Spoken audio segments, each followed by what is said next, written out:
ఈరోజు ముఖ్యమంత్రి గారు చెప్పిన రెండు కీలకమైనటువంటి అంశాలు ఉన్నాయి. తెలంగాణ డ్రీమ్ 2050 దీనికి సంబంధించి ఒక మాస్టర్ ప్లాన్ రెడీ అవుతుందట. 2050 2050తో తెలంగాణ డ్రీమ్ ఒక మాస్టర్ ప్లాన్ రెడీ అవుతుందట. దీన్ని తెలంగాణని 3 భాగాలుగా విభజిస్తారట. ఒకటి తెలంగాణ అర్బన్, తెలంగాణ సబర్బన్, గ్రామీణ తెలంగాణ. ఈ మూడిటితో కలిపి ఒక ప్రణాళిక రూపొందించి ఒక విజన్తో పనిచేయాలనేటువంటి దానికి ఈరోజు అనౌన్స్ చేశారు. దానికి సంబంధించి కార్యాచరణకి ఇది చేస్తున్నాం అని చెప్పారు. ఒకసారి ముఖ్యమంత్రి గారు బయట ప్లీజ్. స్వేచ్ఛ తెలంగాణ జీవన శైలిలో భాగం. బానిసత్వాన్ని తెలంగాణ భరించదు. ప్రేమను పంచడం, పెత్తనాన్ని ప్రశ్నించడం మన తత్వం. ఆకలినైనా భరిస్తాం కానీ స్వేచ్ఛను హరిస్తే సహించం. దాశరథి చెప్పినట్టు తెలంగాణ అమాయకపు నెరజానే కానీ అన్యాయం జరిగితే తిరగబడే నైజం కూడా మనలో ఉంది. సంక్షేమం ముసుగులో ప్రజాస్వామ్యాన్ని చెరబట్టాలని చూస్తే తెలంగాణ భరించదు. ప్రాంతేతరుడు ద్రోహం చేస్తే పొలిమేరల వరకు తరిమి కొడతాం. ప్రాంతం వాడే ద్రోహం చేస్తే ప్రాణాలతోనే పాతి పెడతాం అన్న కవి కాళోజీ మాటలు అక్షర సత్యాలు. ఇవాళకి సరిగ్గా 10 సంవత్సరాలు అయింది మన రాష్ట్ర విభజన జరిగి.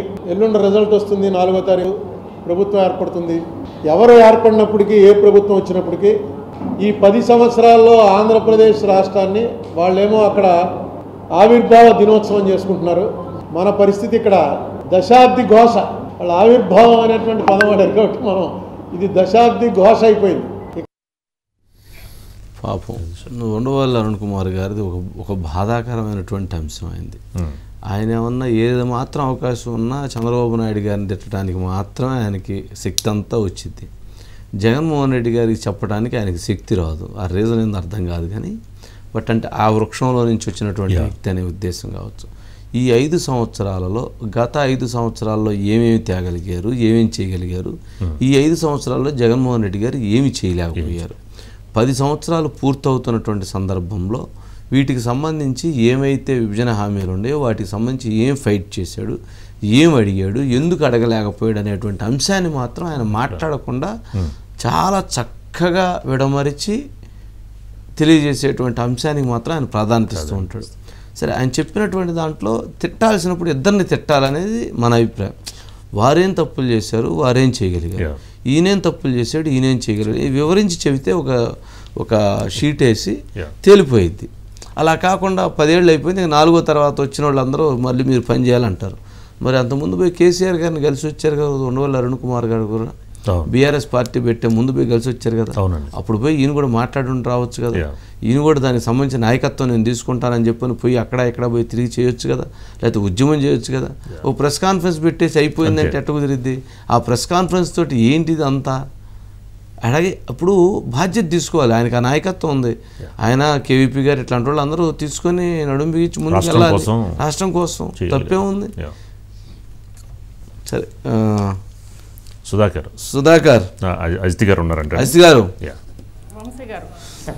ఏమండి, మొత్తానికి ఒకవైపు ఏమన్నా శతాబ్ది ఉత్సవాలు, ఇంకొక వైపు ఏమన్నా ఉండవల్లి గారు చెప్పినప్పుడు ఘోష. సరే, ఏదేమైనా కానీ మొత్తం ఓవరాల్గా ఈరోజైతే ఒక పండగ వాతావరణం. 10 సంవత్సరాలకి పూర్తిగా ఉమ్మడి రాజధాని అని చెప్పినటువంటిది లేదు. సరే, మామూలుగా 7 సంవత్సరాల నుంచే లేదనుకోండి. ఎప్పుడైతే చంద్రబాబు నాయుడు గారు కేసు అయింది, ఎప్పుడైతే వెళ్ళిపోయారు అనుకున్నాం, అప్పటి నుంచి అది క్యాపిటల్, అది అక్కడ ఇది ఎక్కడగానే వెళ్ళిపోయింది. ఇక్కడ ఏముంది, ఏ అడ్మినిస్ట్రేషన్ ఉంది, ఏమీ లేదు. ఊరక ఒక నేమ్, ఒక ఏదో అలాంటిది ఉంది తప్ప మరొకటి లేదు కదా. ఏమంటారు అజిత్ గారు, అంతేనా? అంతే.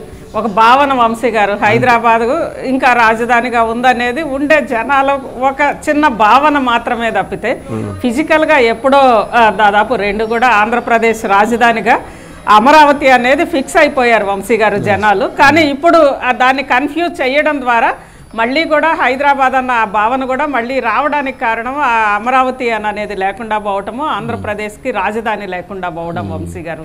కానీ మొత్తం మీద 2 రాష్ట్రాలు వంశీ గారు శతాబ్ది ఉత్సవాలు ఖచ్చితంగా అత్యంత ఘనంగా జరుపుకోవాలి. ఎందుకంటే ఆత్మగౌరవం కోసం ఒక చారిత్రాత్మక ఉద్యమం తెలంగాణ చేసింది కాబట్టి ఇప్పుడు కాదు కదా వంశీ గారు. నిజంగా అంటే మనం ఒక్కసారి ఈ 10 ఏళ్ల సందర్భంగా చెప్పుకోవాలంటే తెలంగాణ భావన అనేదే తెలంగాణ తొలిదశ పోరాటము ప్రపంచంలో అనేక విప్లవాలకి మార్గదర్శకం అయింది వంశీ గారు. తొలిదశ పోరాటం, ఆ తర్వాత ఉద్యోగులు చేసిన 62 పోరాటం, అది కూడా చాలా అంటే ఒక మంచి పోరాటంగా, లేదంటే ఈ 610 జీవో కానీ ఇవన్నీ రావడానికి వీటికి కారణమైన హక్కులు, ప్రాంతం ద్వారా అవకాశాలు, వీటిని ఆ ఉద్యమం తెలియజెప్పింది. మూడో ఉద్యమం ఖచ్చితంగా ఒక ఆత్మగౌరవ పోరాటంగానే వంశీ గారు. తొలిదశ ఉద్యమం భూమి కోసం, భుక్తి కోసం అయితే, మలిదశ ఉద్యమం ఆత్మగౌరవ పోరాటం చేశారు, గెలిచారు వంశీ గారు. గెలిచిన తర్వాత ఒక మంచి సంక్షేమ పాలనే సాగించారు వంశీ గారు, కేసీఆర్ గారు 5 ఏళ్ల పాటు. కానీ సంక్షేమం కాదు, ఆకలినైనా మేము ఎదుర్కొంటాం కానీ, ఆకలినైనా భరిస్తాం కానీ, ఆత్మగౌరవం మీద దెబ్బ పడితే మేము సహించమని అనేది నిజంగా ఈ ఎన్నికల్లో ప్రధానంగా అదే కారణం వంశీ గారు. అంటే తెలంగాణ ఎప్పుడు కూడా అణిచివేతని సహించదు. కేసీఆర్ గారి 5 ఏళ్లలో ఎక్కడో 10 ఏళ్లలో ఎక్కడో ఒక అణిచివేత జరిగింది అనే ఒక భావన వచ్చింది కాబట్టే దాన్ని ఎదుర్కొన్నారు వంశీ గారు తెలంగాణ ప్రజలు. కాంగ్రెస్ పార్టీ వచ్చింది. సరే, రేవంత్ రెడ్డి గారు ఇక కాళోజీ కవితను కూడా రెఫర్ చేశారు కదా వంశీ గారు. ప్రాంతేతరులు గనక దోపిడీ చేస్తే పొలిమేర దాకా తరిమి కొడదాం, అంటే దూరం తరిమి కొడదాం, అక్కడ దాకా ప్రాంతం వారే అదే అన్యాయం చేస్తే మొత్తం పాతరేస్తాం, ప్రాణంతో పాతరేస్తాము అని చెప్పారు వంశీ గారు. అది కాళోజీ కవిత. అంటే ఇక్కడ కేసీఆర్ గారు అందుకు ప్రాంతం వాళ్ళు చేసిన అన్యాయం కాబట్టి మొత్తం పాతరేసామా అన్న ఉద్దేశంతో రేవంత్ రెడ్డి గారు ఆ మాట అన్నారు. కానీ ఆ ముందు లైను ఈ లైను అనేసరికి దాని మీద రకరకాల భావనలు వస్తున్నాయి వంశీ గారు. అంతే, కొన్ని కవితలైనా కానీ సందర్భాన్ని బట్టి కొంత జాగ్రత్తగానే వాటికి సంబంధించినటువంటి సంబోధించాల్సినటువంటి అవసరం ఉండిద్దాము. అంటే ఒక ముఖ్యమంత్రిగా మాట్లాడేటప్పుడు చాలా జాగ్రత్తగా ఆచితూచి మాట్లాడాల్సినటువంటి అవసరం ఉంటుంది. అంటే అది కవిత అయ్యుండొచ్చు కానీ ఇది 10 సంవత్సరాల ఉత్సవాల సందర్భంగా, ఒక ప్రాంతానికి సంబంధించినటువంటి విభజన జరిగినటువంటి సందర్భంగా జరిగినటువంటి ఒక సభ, ఒక దీంట్లో ఆ పదాలు మాట్లాడినప్పుడు ఆ పదాలకు సంబంధించినటువంటి ఎవరికి కావాల్సిన విధంగా వాళ్ళు అన్వయించుకునేటువంటి పరిస్థితి ఉంటుంది. అక్కడ ఆయన అందరికి సంబంధించి మెసేజ్ ఇచ్చారు. యాక్చువల్లీ ముఖ్యమంత్రి గారు ఇచ్చిన మెసేజ్, ఎవరైతే మాకు అన్యాయం చేస్తారో వాళ్ళని తరిమి కొడతామని, ఎవరైతే ఎక్కడుండి మోసం చేస్తారో వాళ్ళు బతికొండగానే పాతి పెడతామని, ఇలాంటివి అన్ని అంశాలు దాంట్లో పొందుపరి చెప్పారు. కానీ ఇవి చెప్పేటువంటి సందర్భంలో ఇక్కడ జరగాల్సింది విజన్ 2050 విజన్ ఏంటి, మనం ఎలా ముందుకు వెళదాం, మనం ఎలా చేద్దాం అనేటువంటిది. అంటే అంతకుముందే మాట్లాడున్నట్లున్నారు కేసీఆర్ గారు కూడా. ఏది నన్ను ఇంతన్నోళ్ళు అంతన్నోళ్ళు అందరూ పడగొడతామంటున్నారు, నేను కనుక బయటకు వస్తేనా, నేను కనుక బస్సు ఎక్కితేనా అసలు ఏం జరిగిద్దో చూపిస్తానని చెప్పిన వారేదో అన్నారు. మరి ఏ ఉద్దేశంతో వారు ఇచ్చేసారో, బట్ ఆ స్క్రిప్ట్ అట్టు ఉంది, చూసి చదివినట్లు ఉన్నారు.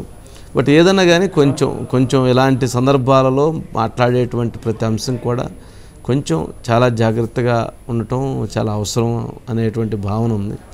సరే, వంశీ గారు ఇక ఉండవల్లికి సంబంధించి కూడా ఈరోజు ఒక మాట అన్నారు వంశీ గారు. సరే, అది ఉండవల్లి అన్నా అనకపోయినా అందరికి కూడా తెలిసిన నిజమే. అంటే ఒకవైపు దశాబ్ది ఉత్సవాలు 100% స్వాగతిద్దాము. రాష్ట్రం విడిపోయిన తర్వాత నిజంగానే తెలంగాణ ఏ ప్రాంతం అనేది కాకుండా పక్క రాష్ట్రానికి కాదు. మరి 5 సంవత్సరాలు జగన్మోహన్ రెడ్డి గారు ఏం చేశారని ఎందుకు అడగడు ఐస్ గారు? ఆయన అదే వంశీ గారు ఇక్కడ ఎందుకు అడగడు? ఇప్పుడు పెద్ద ఆయనకి అన్నీ తెలుసు, ఆయన తెలవంది ఏమీ లేదు. సరే, చంద్రబాబు నాయుడు గారిని తిట్టని తప్పు లేదు, కానీ జగన్మోహన్ రెడ్డి గారిని ఎందుకు అడగడు? తిట్టమని అడగట్లా, ఎందుకు అడగడు? ఇప్పుడు 5 సంవత్సరాలు ఆయన ఎందుకు అడగలేదు? మొన్న సరే ఇప్పుడు అయిపోతుందిరా నాయన, ఒక 3 నెలల ముందు ప్రెస్ కాన్ఫరెన్స్ పెట్టి, అరే బాబు అయిపోతుంది, నువ్వేం కావాలో అడగాలి, పోయి చెప్పాలి, ఢిల్లీ పోయి అడిగి రావాలి, వీళ్ళకి పోయి చెప్పాలి అని ఎందుకు చెప్పలేదు?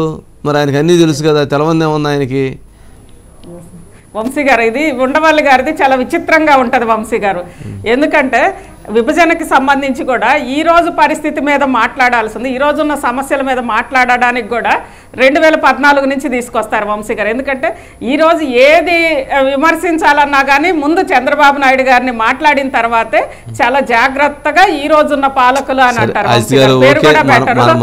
మనమేమంటే చంద్రబాబు నాయుడు గారిని విమర్శించమనంటే తప్పు లేదు, కానీ ఇప్పుడు జగన్మోహన్ రెడ్డి గారు ఈ 5 సంవత్సరాల్లో కనీసం ఈ 6 నెలల్లో ఇది అయిపోతుంది కాబట్టి దీనికి సంబంధించినటువంటి దానికి ఒక యాక్షన్ ప్లాన్ ప్రిపేర్ చేసుకొని మాట్లాడాలని చెప్పుండొచ్చు కదా, సలహా ఇవ్వచ్చు కదా. అవును వంశీ గారు, ఎందుకంటే రాష్ట్ర విభజనని వ్యతిరేకిస్తా నిన్న మొన్నటి దాకా సుప్రీంకోర్టులో పోరాటం చేసిన ఉండవల్లి గారు జస్ట్ అక్కడికి పోయి జగన్మోహన్ రెడ్డి గారిని కలిసి ఒక మెమోరాండం కూడా ఎందుకో ఇవ్వడానికి ప్రయత్నం చేయలేదు.